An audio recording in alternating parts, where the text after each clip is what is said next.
मेरे ख्याल में ये मजाक से कम नहीं, क्योंकि हमने जब देखा कि 2019 में महापौर चुनाव में भारतीय जनता पार्टी के सपोर्टेड मेयर कैंडिडेट को इन 18 नगर सेवकों ने वोट डाला, जिसमें पूरे शहर में नाराजगी देखने को मिली।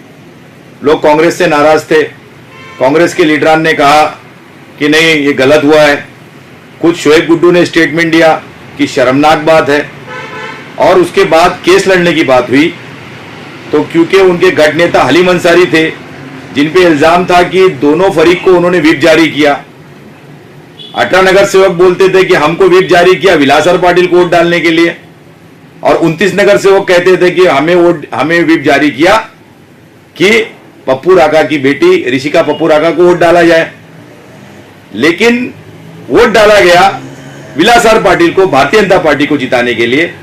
तो ये हम जनता के सामने कल के फैसले से ये साबित हो गया है कि किस तरह शहर में कांग्रेस एनसीपी मिलकर भारतीय जनता पार्टी का महापौर बरकरार रखने के लिए काम कर रही है। जिस तरह आज हमने देखा कि जितेंद्र आव्हाड के पास विलासर पाटिल, शोएब गुड्डू खुशियां मनाए, उससे समझ में आ रहा है कि जो नगर सेवक बर्खास्त नहीं हुए, कहीं ना कहीं आने वाले वक्त में वो एनसीपी से वापस चुनकर आएंगे और फिर महापौर बीजेपी का बनाने का काम करेंगे। तो ये शहर के लिए शर्मनाक बात है। मैं ये बोलता हूं कि वाकई में अगर ये 18 नगर सेवकों को बर्खास्त करने का प्रोसेस किया जाता तो ये केस डिसमिस नहीं होता। केस को तो जहां ये गुहार लगाई गई नगर पालिका प्रशासन अधिकारी के प्रशासन आयुक्त के सामने, कोंकण डिवीजन के सामने, वहां पर यह केस सिरे से 2 साल के बाद बर्खास्त कर दिया गया। इससे समझ में आता है कि जो केस लड़ रहे थे वो सीरियस नहीं थे, वो शहर के लोगों के जो जज्बात थे उसके साथ मजाक करना चाह रहे थे, या फिर शहर के लोगों को बेवकूफ समझ रहे हैं कि हलीम अंसारी साहब जो कि गढ़ नेता हैं, जो केस शुरू किया उन्होंने, वो बीमार पड़ गए। बीमार पड़ने के बाद सुनने में आया कि केस हैंडल करेंगे जावेद दलवी साहब। 2 साल से जावेद दलवी साहब केस हैंडल कर रहे थे, लेकिन जो बीमार थे गढ़ नेता साहब, वो पिछले 1 साल में पूरी सक्रियता के साथ भिवंडी निजामपुर महानगर पालिका में अपना रोल अदा करते रहे, महासभा में जाते रहे, कांग्रेस के सारे फैसले लेते रहे। लेकिन क्योंकि कोंकण विभाग शायद गढ़चिरौली या इंडिया के बाहर है, वहां जाने से उनकी बीमारी बढ़ सकती थी, इसलिए जावेद दलवी केस हैंडल करते रहे। लेकिन जावेद दलवी साहब कितना सीरियसली केस हैंडल किए, ये सबके सामने आ गया है कि किस तरह भारतीय जनता पार्टी से पैसे लेकर कांग्रेस और एनसीपी ने शहर के लोगों के जज्बात को मजरू किया है, और शहर के लोगों के बीच में यह पैगाम जा चुका है कि कांग्रेस और एनसीपी सिर्फ और सिर्फ पैसे की सियासत करती है, और पैसे की बुनियाद पर सत्ता हासिल करने के लिए वो कहीं भी आ सकती है। देखिए, या तो वो 29 नगर सेवक दोषी है, या तो ये 18 नगर दोषी है। ये तो बतला सकती है कांग्रेस, लेकिन कांग्रेस तो बतलाने को तैयार नहीं। कांग्रेस अगर जो आरोपी ये 18 नगर सेवक थे, तो उनके माजी के जो अध्यक्ष है वो आज एनसीपी के सरबराह बने बैठे हैं। उन 18 नगर सेवकों के साथ उन्होंने मिलकर जो गेम खेला, उसके इनाम में एनसीपी के वो आज सरबराह बने बैठे हैं। और सबसे बड़ा योग ये है कि ये पूरे प्रकरण में अगर ये माना जाए कि सपोज कांग्रेस सच्ची है, तो इसका मतलब कांग्रेस के ये हालात हो गए हैं कि शरद पवार की जूती के बराबर हो गई है इनकी हैसियत। जिस तरह रशीद ताहिर बोल रहे हैं कि ये जो है सियासी खेल हुआ है, तो आप सत्ता में नहीं है क्या? कांग्रेस महाराष्ट्र में सरकार में नहीं है क्या? एनसीपी सरकार चला रही है, एनसीपी के दबाव में कांग्रेस जमीन के तलवे चाट रही है क्या? ये सब सबके सामने आ रहा है। तो कहीं ना कहीं ये समझ में आता है कि आज जिस तरह की मैंने स्टेटमेंट में सुना, कांग्रेस के अध्यक्ष रशीद ताहिर मोमिन साहब का, वो वकील है, उन्होंने स्टेटमेंट दिया कि हम प्रथम अपील अधिकारी के यहाँ जाएंगे, नगर रचना विभाग में हम नगर विकास मंत्रालय में हम अपील करेंगे, और उसके बाद हाईकोर्ट और सुप्रीम कोर्ट जाएंगे। लेकिन पहला केस क्या आप देख रहे नहीं थे क्या? आप 6-7 महीने से अध्यक्ष है कांग्रेस के, आपने देखा नहीं, अध्ययन नहीं किया कि केस क्या चल रहा है? केस में फैसला आने वाला था, केस कौन लड़ रहा है, कैसे लड़ रहा है? इसका मतलब कहीं ना कहीं भारतीय जनता पार्टी जो इस शहर में शहर की सत्ता का हमेशा हिस्सा रही है, वह एनसीपी कांग्रेस के लीडरान को खरीद लिए। बिल्कुल हो रहा है। अगर भारतीय जनता पार्टी का महापौर एनसीपी कांग्रेस बनाकर शहर का विकास करती, शहर में सारे मामलात हल हो चुके होते, अच्छी सड़क होती, सफाई का अच्छा इंतजाम होता, वार्ड के सारे आम सहूलियात के मसले हल हो चुके होते, तो हम तो ये भी हम मान सकते थे।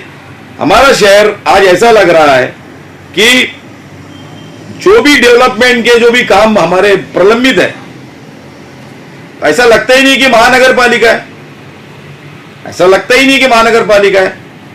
और इसका मूल कारण यही नगर सेवक लोग हैं। इनको मालूम है पैसे की बुनियाद पर चुन कर आएंगे, तो ये करोड़पति अरबोपति के पीछे ये लीडरान घूमकर इनको वापस चुनकर देने के लिए काम कर रहे हैं सबके सामने। अरे खुली किताब है। शोएब गुड्डू साहब ने 2 तरह के स्टेटमेंट दिए हैं, सारे न्यूज चैनल पे हैं। पहली चीज तो ये कि रिसेंटली जो उन्होंने स्टेटमेंट दिया है, जो सबके सामने है, जो आपको याद है कि उन्होंने स्टेटमेंट में कहा है कि मैंने उन 18 नगर सेवकों को पार्टी से निकाल दिया था। तो ऐसा कैसा निकाला था कि पूरे शहर में किसी को मालूम ही नहीं पड़ा, किसी न्यूज चैनल पे नहीं आया कि उन 18 नगर सेवक को महापौर चुनाव से पहले शोएब गुड्डू ने पार्टी से निकाल दिया था। तो कहीं ना कहीं ये प्री प्लान गेम था, जिसमें कांग्रेस के लीडरान उस टाइम के, जो आज एनसीपी के लीडर बन चुके हैं, वो शामिल थे। और आज भी कांग्रेस के जो अध्यक्ष हैं, कांग्रेस के जो लीडरान हैं, वो भी इस खेल में मुलविस है, पैसे के खेल में। ये हमारा इल्जाम है। देखिए, ये मजाक जो शहर की जनता के साथ बनाया जा रहा है, इसका सबक जो है 2022 म्युनिसिपल कॉर्पोरेशन में जनता इनको सिखाएगी। इनकी सारी कहानियां विधानसभा में देखी लोगों ने, किस तरह खड्डों के शहर में इन्होंने झोंका, तभी तो शहर की जनता ने इनको पछाड़ दिया, इनको नकार दिया। 43,000 वोट एमआईएम को मिले। तो ये सबके सामने है। जनता जो है उसके आगे कुछ नहीं है, जनता सब देख रही है। और आने वाले म्युनिसिपल कॉर्पोरेशन इलेक्शन में एनसीपी, कांग्रेस और समाजवादी का जो किरदार है भिवंडी को लेकर, वो सबके सामने आ चुका है। जनता सबक सिखाएगी। देखिए, ये तो सबसे बड़ा जोग है कि पिछले 2 साल में हमने सिर्फ घोषणाएं सुनी है।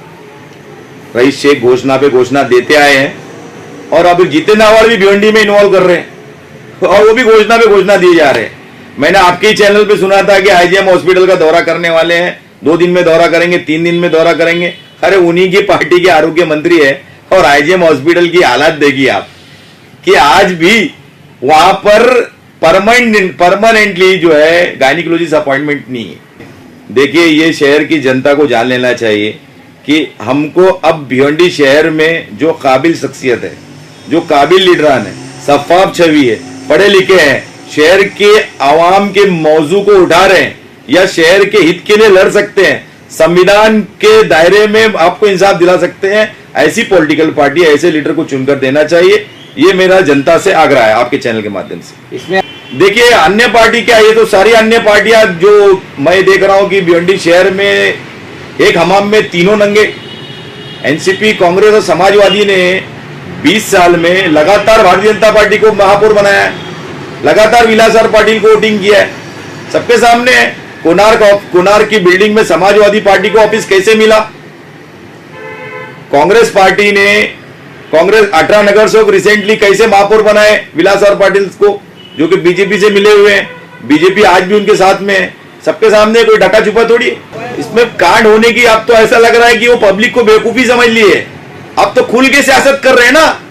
आप देखिए, जितेंद्र आव्हाड के बाद आज विलासर पाटिल साहब साथ में गए, भारतीय जनता पार्टी के महापौर उनके साथ में घूम रहे, जिनके लिए आज से 10 दिन पहले एक फेसबुक पे, एक सोशल मीडिया पे एक फोटो वायरल हुआ विलासर पाटिल के साथ में। तो शोएब गुड्डू स्टेटमेंट दे कि हमारा कोई ऐसा लेना देना नहीं है, कुछ नहीं है। आज साथ में खुल के रहे, घूम रहे हैं। इसका मतलब ये शहर की जनता को बेवकूफ समझ लिए। इनको मालूम है कि बीजेपी को वोटिंग देना कोई हानिकारक तत्व नहीं है, हम पैसे की बुनियाद पर जनता को बेवकूफ बना सकते हैं। देखिए, एनसीपी का संचालन कौन कर रहा है भिवंडी में, ये जग जाहिर हो चुका है कि किस तरह शरद पवार माजी में भारतीय जनता पार्टी से उनकी जो ताल्लुकात है, भारतीय जनता पार्टी से उनकी जो कुर्बत है, वो सबके सामने आ गई है। और आज विलासर पाटिल जो है वो एनसीपी के सपोर्टेड महापौर है। ये कोई डपा छुपा नहीं है, ये आपके सामने है। इस सवाल का जवाब क्या देना, शहर में सामने दिख रहा है। आज तक एनसीपी का सदर बनने के बाद शोएब गुड्डू ने एक सिंगल स्टेटमेंट नहीं दिया कि भिवंडी निजामपुर महानगर पालिका में 18 नगर सेवक हमारे बीजेपी के साथ में नहीं है। एक सिंगल स्टेटमेंट है क्या? इसका मतलब साथ में है। एक्सप्रेस न्यूज हिंदी पर वीडियो देखने के लिए करें लाइक, शेयर और सब्सक्राइब। बेल आइकन दबाना ना भूलें।